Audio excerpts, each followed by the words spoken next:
नमस्कार, आप देख रहे हैं न्यूज़ नेशन का डिजिटल प्लेटफॉर्म। मैं हूं आपके साथ साहिल सुयाद। जब से डोनाल्ड ट्रंप अमेरिका के 47वें राष्ट्रपति बने हैं, उसके बाद से कहीं ना कहीं दुनिया भर में लगातार हड़कंप मचा हुआ है। कारण है डोनाल्ड ट्रंप द्वारा लिए गए कुछ एग्जीक्यूटिव ऑर्डर, जिसकी वजह से हर जगह अब ऐसा मंजर हो गया है कि हर कोई घबराया हुआ है। चाहे वो चीन की बात करे, चाहे वो भारत की बात करे, या हम मेक्सिको की बात करें।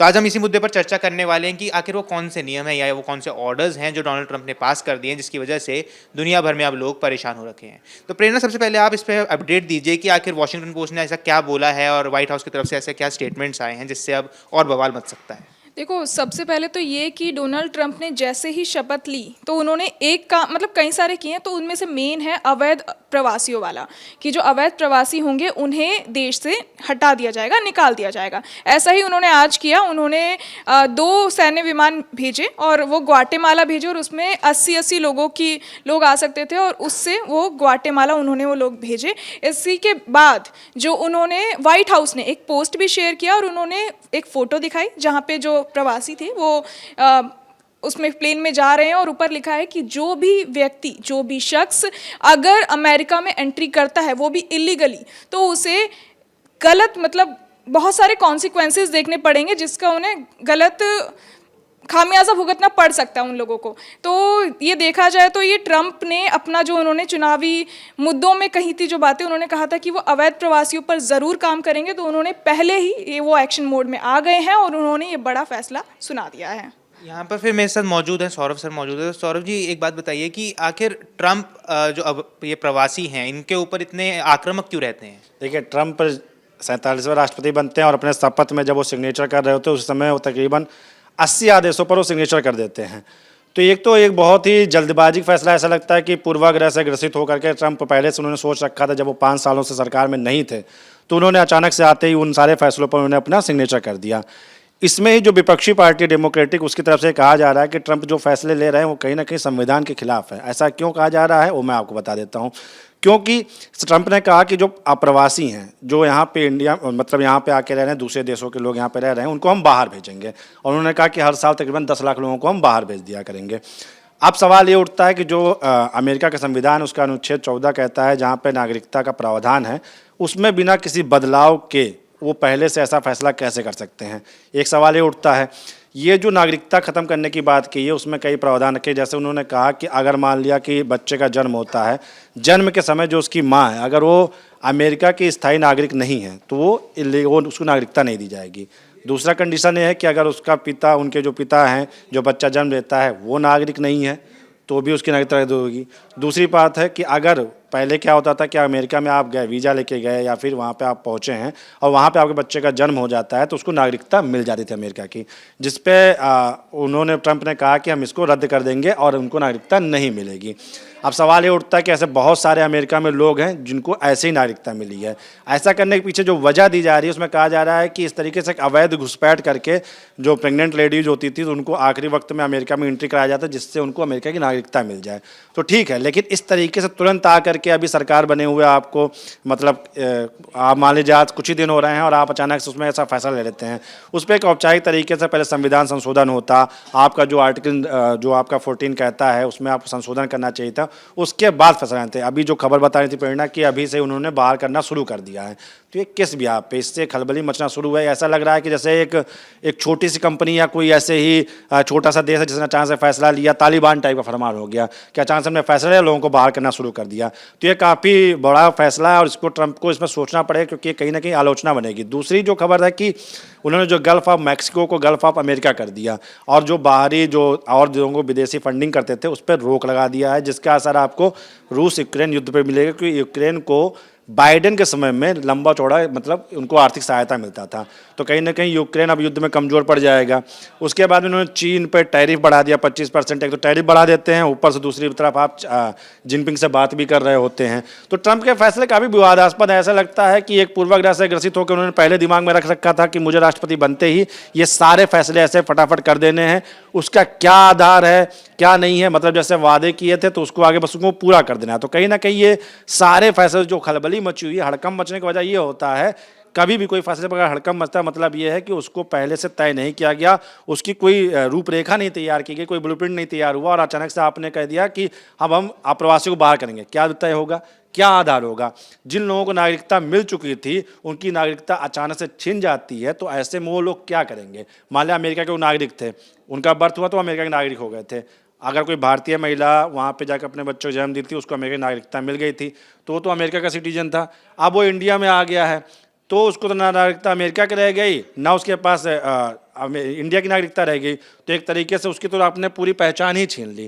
तो ये कहीं ना कहीं आप किसी ना किसी व्यक्ति की, एक पर्सनल व्यक्ति की आप आइडेंटिटी छीन रहे हैं। तो ऐसा फैसला लेने से पहले एक शक्तिशाली देश के रूप में आप शासक बने हैं, तो आपको सोचना चाहिए था, उसमें कहीं ना कहीं कमी नज़र आती है। हाँ, देखिए यहाँ पे दर्शकों को ये भी बता दें कि देखिए जो ये रूल है, जो कहा जाता है कि अमेरिका में नागरिकता मिल जाती थी बर्थ के साथ ही, वो अभी से नहीं थी। जब सिविल वॉर हुआ था अमेरिका में, उस समय ये किया गया था, क्योंकि जब अमेरिका बन रहा था, जब अमेरिका स्थापित हो रहा था, उस समय पर अमेरिका में काफ़ी ज़्यादा मात्रा में स्लेव्स आए थे। अब उस समय हो ही कह रहा था कि जो स्लेव्स के जो बच्चे होते, जो स्लेव्स हैं, उनको तो उनका अधिकार नहीं मिल रहे थे, मगर जो उनके बच्चे हो रहे थे उनको भी वो अधिकार नहीं दिए जा रहे थे। उसको ही रोकने के लिए, उसको ही करने के लिए एक संशोधन किया गया था उनके कॉन्स्टिट्यूशन में, जिसके बाद से ये रूल लाया गया था। पर जब से अब डोनाल्ड ट्रंप आए हैं, डोनाल्ड ट्रंप ने राष्ट्रपति का पदभार संभाला है, जब से ये फैसला लिया है, उसके बाद से कहीं ना कहीं सवाल जरूर उठने शुरू हो गए। जैसे कि आपने कहा कि जिनको नागरिकता मिल गई अब उनका क्या, क्योंकि उसको लेकर कोई प्रावधान अभी तक सामने नहीं रखा गया है। और यहाँ पर ये समझने वाली बात है कि आखिर ये एग्जीक्यूटिव ऑर्डर्स होते क्या हैं, क्यों? क्योंकि डोनाल्ड ट्रंप ने जब एग्जीक्यूटिव ऑर्डर्स पे साइन किया, उसके बाद से इस पे बात शुरू हुई है। अगर हम बात करें पिछले बाइडेन प्रशासन की बात करें या उससे पहले के प्रशासन की बात करें, इतना कभी तूल नहीं पकड़ी थी इस बात ने कि एग्जीक्यूटिव ऑर्डर्स साइन किए जाते हैं, और वो आज से नहीं, हमेशा साइन किए जाते हैं। तो एग्जीक्यूटिव ऑर्डर्स होते क्या है? एग्जीक्यूटिव ऑर्डर्स का मतलब होता है कुछ ऐसे ऑर्डर्स जो कि पिछले प्रशासन ने लागू किए थे। मान लीजिए एक प्रशासन है, वो अपने तरीके से चीज़ें चलाता है, अपने तरीके से कुछ नए नियम लागू करता है, और एक नया प्रशासन आने के बाद, इसका मैं आसान शब्दों में समझाऊं, मान लीजिए कहीं का राजा है और वो कुछ नए रूल्स फॉर्म करता है, और अब जब सत्ता परिवर्तन होता है, कोई नया राजा आता है, वो वहाँ पर एक नए रूल्स बनाने शुरू करता है कि जो पिछले राजा ने रूल्स बनाए थे वो सही नहीं थे, अब मैं अपने तरीके से इस पूरे राज्य को चलाने वाला हूँ। तो जो इस तरीके की चीज़ें, जो ये पूरी व्यवस्था है, ऐसी कुछ अमेरिका में व्यवस्था है कि एग्जीक्यूटिव ऑर्डर्स लागू किए जाते हैं, वो सिग्नेचर्स किए जाते हैं। अब ऐसा नहीं, इन सिग्नेचर्स के बाद वो लागू ही कर दिए जाएंगे। इसको अपील की जा सकती है, कॉन्स्टिट्यूशन में ऐसा प्रावधान रखा गया है उनमें कि आप कोर्ट के आगे इसके अपील कर सकते हैं। मगर वही सवाल है कि क्या डोनाल्ड ट्रंप ने क्या ये डिस्कस नहीं किया था किसी के साथ? क्योंकि अगर हम चीन की बात करें, एक तरफ चीन के साथ बातचीत की जाती है, दूसरी तरफ चीन के साथ 25% टैरिफ बढ़ा दिया जाता है। उसके बाद होता क्या है? अमेरिका ये कह देता है कि अब हम पनामा को वापस लेंगे। तो मेगा, क्या जो पनामा को वापस लेने वाली ये जो पूरी डील चल रही है, तो इसमें क्या डोनाल्ड ट्रंप का रह सकता है, इसमें क्या बातचीत? पनामा एक तरह से डोनाल्ड ट्रंप का जिद बन गई, डोनाल्ड ट्रंप की जिद बन गई, क्योंकि वो चाइना को आगे बढ़ने नहीं दे सकता, वो अमेरिका की ताकत कम नहीं करना चाहता। और पनामा एक ऐसा जगह है जहाँ पे व्यापार से काफ़ी आय आता है, तो अमेरिका चाहता है कि पनामा पर चीन का अधिकार कम हो और अमेरिका का अधिकार ज़्यादा हो। इसकी वजह से डोनाल्ड ट्रंप ने मतलब ओथ लेने से पहले कह दिया था कि वो पनामा को पूरी तरीके से अपने अंडर लेगा। ना सिर्फ पनामा बल्कि कनाडा को भी उन्होंने कहा था कि हम उस पर भी कब्जा करेंगे और 91वां राज्य बनाएंगे अमेरिका का। तो ये जो फैसले ट्रंप ले रहे हैं, कहीं ना कहीं से ऐसा लग रहा है कि ट्रंप अपनी जिद को दुनिया पर थोप रहे हैं। ट्रंप चाहते हैं कि अमेरिका सबसे आगे दिखे और अमेरिका की ताकत बढ़े ताकि उनका नाम हो, और पनामा भी उसी का एक भाग है। और मुझे लगता है कि चीन को कमज़ोर करके ट्रंप ये दिखाना चाहते हैं कि दुनिया में अमेरिका इकलौती ऐसी कंट्री है जो दुनिया में सबसे ज़्यादा ताकतवर है और व्यापार कहीं ना कहीं मेगा एक चीज़ है कि अगर मान ट्रंप जिस तरीके से फैसले ले रहे हैं, अगर उसी तरीके से दुनिया के बाकी देश भी फैसले लेने लगे, क्योंकि हर देश के पास अपनी कोई ना कोई एक ताकत है। जिस तरीके से आप H1B वीज़ा की बात करते हैं, अमेरिका उस पर सख्ती लाने जा रहा है, तो अगर भारत भी इस तरीके से सख्ती करना शुरू कर देगा, मुझे कहीं ना कहीं लगता है कि आप समझिए कि एलन मस्क की कंपनी टेस्ला इंडिया में आना चाहती थी और इंडिया में उसको भारी मात्रा में वो टैरिफ देना पड़ता, जो टैक्स देना पड़ता, उसकी वजह से टेस्ला यहाँ पे लॉन्च नहीं हो पाई। अब चूंकि ट्रंप के जो सहयोगी हैं, खास एलन मस्क हैं, क्योंकि उनके शपथ लेने के बाद में एलन मस्क का डांस भी खूब वायरल हुआ, लेकिन अगर यही बात कहीं इंडिया में हो जाती, कोई व्यापारी प्रधानमंत्री मोदी के बनने के बाद में ऐसे ही डांस कर रहा होता, ऐसे खुशी मना रहा होता, उस पर काफ़ी चर्चा हो जाती कि शायद ये कहा जाता कि ट्रंप के सारे फैसलों के पीछे कहीं ना कहीं एलन मस्क का दिमाग काम कर रहा है। क्योंकि अगर एलन मस्क का दिमाग देखा जाए तो ये सारे जो फैसले लिए कहीं ना कहीं बिजनेस से प्रभावित हैं। और इस तरीके से अगर भारत भी सोच ले या फिर कोई भी देश है, जो भी देश है, वो ऐसा सोच ले कि हम अपने देश में, हमारे यहाँ जिसको व्यापार करना है, क्योंकि कोई भी देश कंप्लीट नहीं है, परफेक्ट नहीं है कि उसको किसी की ज़रूरत नहीं है। लेकिन अमेरिका में ट्रंप ये दिखाना चाहते हैं कि पूरी जो दुनिया है, पूरी दुनिया की अर्थव्यवस्था है, वो अमेरिका पे डिपेंड करती है। हम जैसा चाहेंगे वैसा करेंगे, हमको जैसा करना को वैसा करेंगे। आपको मानना तो ठीक, नहीं मानना तो नहीं ठीक। क्योंकि आपने कहा कि जिस वक्त में स्लेव्स को नागरिकता दी जा रही थी, उस वक्त अमेरिका की मजबूरी थी। क्यों? क्योंकि युद्ध के समय में उनके काफ़ी सारे नागरिक मारे जा चुके थे। जैसा कि आज के वक्त में भी कई देशों में जहाँ पे युद्ध हो रहे हैं, वहाँ पे आबादी काफ़ी कम हो गई है, तो उनके तरफ से तरह तरह के ऑफर दिए जा रहे हैं कि उनके देश की आबादी बढ़ जाए। तो आज अमेरिका की आबादी चूँकि बढ़ गई है, और अमेरिका की जितनी बड़ी कंपनियाँ हैं उसमें आप देखेंगे भारतीयों की भागीदारी बहुत ज़्यादा है। अगर वो लोग वहाँ से हट जाते हैं तो कहीं ना कहीं अमेरिका को भी इसका नुकसान भुगतना पड़ेगा। लेकिन ये तो बात यही हुआ कि अब हम कंपटीशन से भागना चाहते हैं, हम अमेरिका फर्स्ट का नारा देकर के आ गए हैं, तो अमेरिका में जो भी है वही अच्छा है।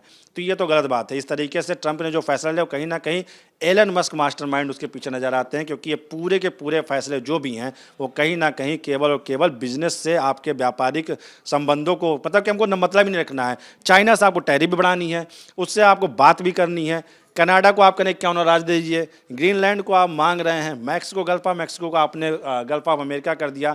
तो ये जो विस्तारवादी सोच होती है, वो अक्सर आपने देखा हो, जो देश विस्तारवादी सोच की तरफ बढ़ता है, वो चाहे आप रूस का देखिए, रूस भी एक समय विस्तारवादी सोच के तरीके से बढ़ता जा रहा था, अभी भी उसी पे अमल कर रहा है, जो यूक्रेन को तरफ ले रहा है।